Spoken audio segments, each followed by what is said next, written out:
Unit 2. Public attitude towards science. Whether we like it or not, the world we live in has changed a great deal in the last 100 years, and it is likely to change even more in the next 100. Some people would like to stop those change and go back to what they see as a purer and simpler age. But as history shows, the past was not that wonderful. It was not so bad for a privileged minority, though even they had to do without modern medicine, and childbirth was highly risky for women. But for the vast majority of the population, life is next and short. Anyway, even if one wanted to, one couldn't put the clock back to an earlier age. Knowledge and techniques can't just be forgotten, nor can one prevent further advances in the future. Even if all government money for research were cut off, the force of competition would still bring about advance in technology.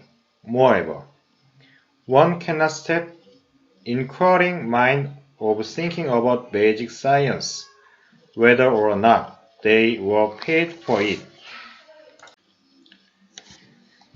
If we accept that we cannot prevent science and technology from changing our world, we can at least try to ensure that the change they make are in the right direction.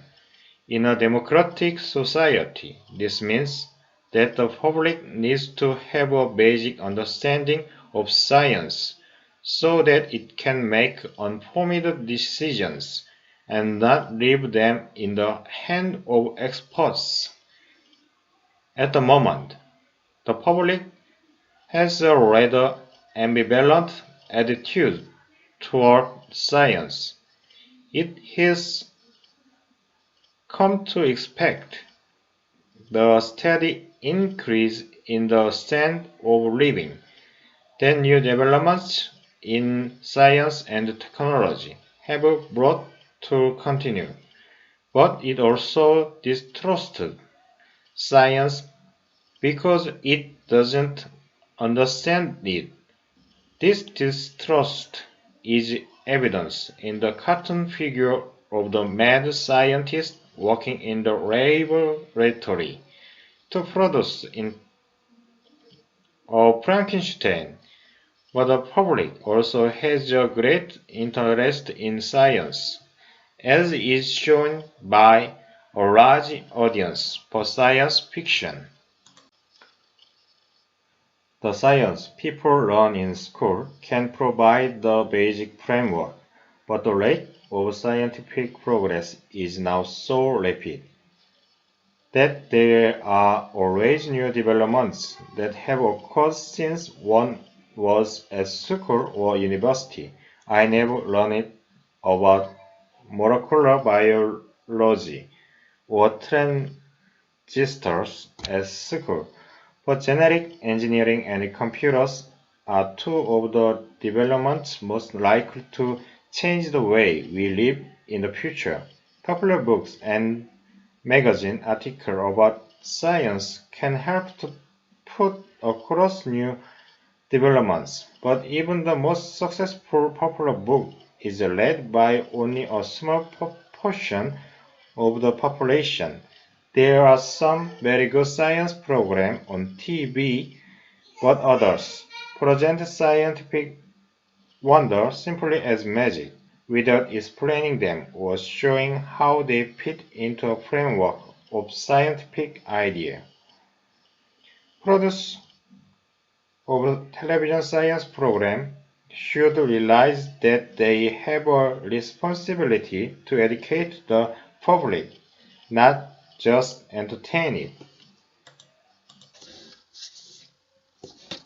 What are the science related issues?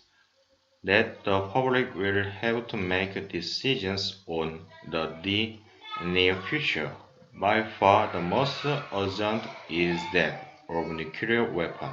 Other global programs such as food supply or the greenhouse effect are relatively slow acting, but a nuclear war could mean the end of all human life on Earth within days. The relaxation of East-West tension has meant that the fear of nuclear war has receded from public consciousness. But danger is still there as long as there are enough weapons to kill the entire population of the world many times over. Nuclear weapons are still poised to strike all the major cities in the northern hemisphere. It would only take a computer error to trigger a global war. If we manage to avoid a nuclear war, there are still other dangers that could destroy us all. There's a sick joke that the reason we have not been contacted by an alien civilization is that civilizations tend to destroy themselves when they reach our stage. But I have sufficient faith in the good sense of the public to believe that we might prove this wrong.